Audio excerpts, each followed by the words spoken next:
I come here today with good news for you. And that is, I am here to report that women's vision, what women see, what they notice, the value they put on what they see, and how they connect the dots or tell a story about what they see, can, if it's understood and recognized and well articulated, can be of enormous benefit both to women in building their careers and to organizations in figuring out how to do a better job of leveraging women's talents. There is a big opportunity here. I have been working with women leaders around the world, researching them and working with them directly for the last 25 years, helping women to develop and articulate their leadership strengths. And it has been an extremely rewarding journey. But about 5 years ago, like many of my colleagues, and I'm sure like many of you, I began to become concerned or focused on the idea of why more women were not making it to very top positions. And I began a series of conversations with an executive coach who works with a lot of very senior women to try to bring a fresh take and an original spin on this topic. During that process, I was very much influenced by two major studies that I came across that seemed to reflect some information about that in the same way at the same time. These were global studies, and they were from very different corners of the world, but they both showed the same thing. They showed that whereas women's talents for collaboration, negotiation, communication, relationship building, and teamwork were highly valued by organizations, senior leaders in organizations remained skeptical about whether women were visionary, whether women had a vision. That is a long-term, big picture focus. There's real skepticism among senior leaders in organizations, not among peers or colleagues or direct reports, but among senior leaders. There's skepticism about women's vision. Were women visionary? And that this was a key impediment to why women were not making it to the top. One of the things that was fascinating in this study is that the study showed women did not have this perception of themselves. Women are often the first to criticize themselves in terms of what skills, what training they need. Women are often focused on what they cannot necessarily contribute or don't feel confident about.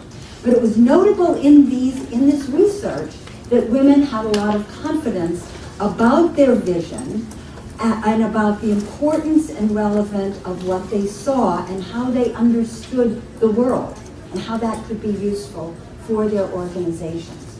So it seemed to me, and it seemed to Julie Johnson, my partner in this, that there had to be something else going on, and that there was something about women's vision that wasn't translating in organizations in an effective way so that people were hearing it, so that men were hearing it, people at senior leadership levels were hearing it, or that women were not articulating what they saw in a way that was powerful enough. It was a very rich research project we undertook to get to this. We've only got 15 minutes today, so I want to share two particular learnings we came away with, and also two takeaways or two ways that you might be able to act on these learning points. And the first learning point is so fascinating. It is that there actually is a demonstrable and measurable difference in how men and women, in general, we're all human beings, so there's a curve, but in general, see things and perceive the world. And that's true because men and women notice in slightly different ways. Think about what your vision is. Your vision is what you see. And what you see starts with what you notice. And what neuroscience has confirmed is that men and women notice in slightly different ways. Women are more likely to notice a lot of things happening at one time, to process information, as it were, in parallel, to read a room broadly as if they have a radar scanning, and to take in real broad information. Men, by contrast, tend to notice one thing at a time, so that their attention operates more like a laser than a radar, focusing in on one thing. It's a difference that, working together, can be very, very powerful. But there's a problem, and that is that in most organizations, which after all have been run mostly from the start by men, the laser kind of noticing is really privileged and is seen as a leadership behavior. And therefore, often when women make observations of things that they have noticed or they have seen, they get tagged as being all over the map or not getting to the point.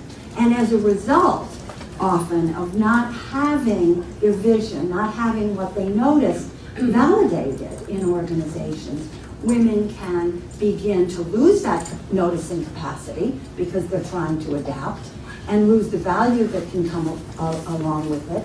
That can make them feel, to some extent, inauthentic, and it can make them lose energy over time. So it's an important issue to address.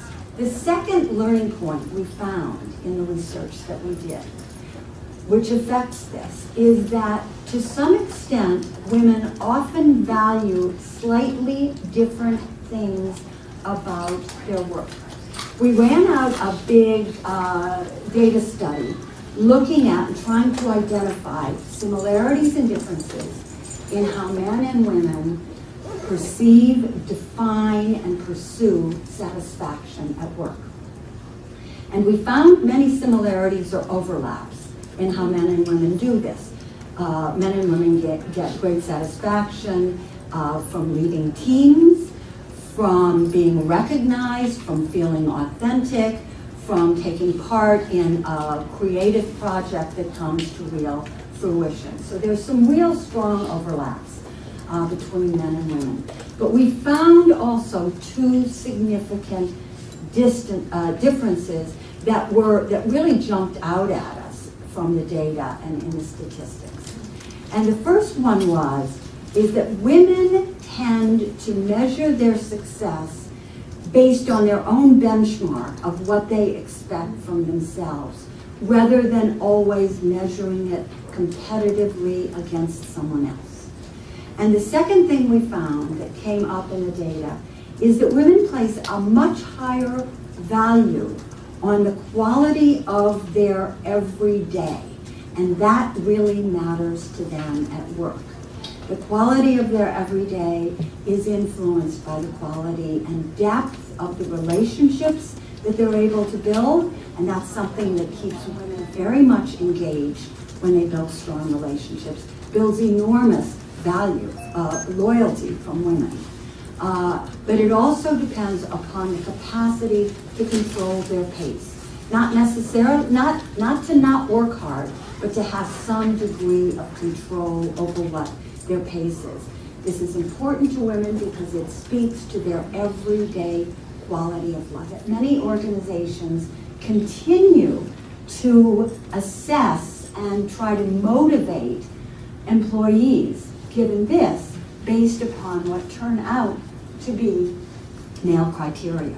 For example, trying to motivate people through competitive peer ranking, which is now being perceived of as less effective among men than it had been presumed to be, is often very ineffective for women. If you're seeking to spur performance with women, putting them in a competitive ranking system is more likely to be discouraging rather than motivating.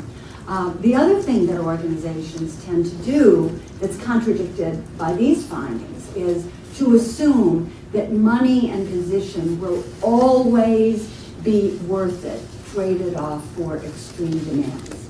that if you can offer high enough salary, high enough position, people will accept the idea of ongoing and continuous extreme demands upon them. And that does not seem necessarily to be true with women. And indeed, when we were doing a long series of interviews with women who had left organizations and jobs that looked very good on paper, what we heard over and over from these women was, I decided it just wasn't worth it. And it wasn't worth it because they didn't feel a break in terms of the quality of life that they were seeking, and they didn't see that going forward. So despite the fact that the salary and the position really looked great and were great, there was another motivating factor. So I suggest that over the next decade, as organizations become more serious about engaging a more diverse talent base, that a diversity of values is part of that, and organizations are going to have to look at those two ways of motivating people and question how effective they are in a very, very different environment. Now, what does this mean to you as women? What can you take from these two brief presentations of two research points going forward? And what benefit can they be for your organization?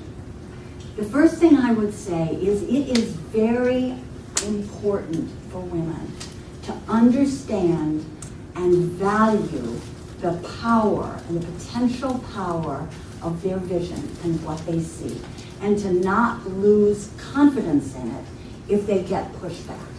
But that said, it is also important to be able to articulate what you see in a way that laser noticers can understand, or otherwise your vision that you have is not really going to get effectively communicated. You can frame observations as data. You can start with the data, you can be very concise and edit what you have to say and come prepared to back it up. But it's very important, given this differential in how men and women see things, to be able to articulate what you see so that people who see differently can really pick up on that. And that's a skill that we can't develop unless we understand and recognize, really recognize that there's this difference that exists. We also need to find ways for ourselves and for our organizations, making the experience, the day-to-day experience of work more enjoyable and less stressful, even as we make extraordinary contributions. We need to help our organizations create places where we can have and build relationships that nurture us, not just relationships that we nurture, that inspire us and that are close, where we have time to really think and be reflective and get to know the people we work with. For 25 years, I've had the question, what can women do to create a stronger leadership presence? Is it a question of voice? Do we need to learn how to walk differently? Is it how you shake hands? Should you carry a purse? These questions come up over and over. Should you try to take up more space rather than less? All these things are important, but you know what? All these things are also cosmetic. They're cosmetic. And from all these decades of working with and having exposure to really powerful leaders, I can tell you that what is most notable about the presence of powerful leaders is their ability to be fully present. And yet, our multitasking, our responsiveness, our letting ourselves get too busy in trying to always respond to everything, whether it's urgent or not, tends to undercut our ability to be present. And if there is one thing that can help women, I believe, establish a strong leadership presence, as well as relieve a lot of the stress around them, in the organizations that they're part of. It is finding practices that help keep us present every day. Recognizing, I believe, what I've learned has taught me that the power of women's vision, the power of women to be able to articulate what they see and be present for their vision is probably the greatest under-leveraged and untapped organizational strength that exists today. 2 years ago, I read an interview with Jeff Immelt, who's the president and CEO of the GE Corporation. And he was asked, what is the #1 leadership capability that GE is going to be hiring for and developing in the years ahead? And he said, the #1 leadership capability will be the ability to see around the corners. And I thought, how are you going to see around the corners unless you are able to use, leverage, appreciate broad spectrum vision, that radar-like notice along with laser-like notice. This is an opportunity we have, informed about this, to bring this into the world. So I wish you good luck with that, and thank you.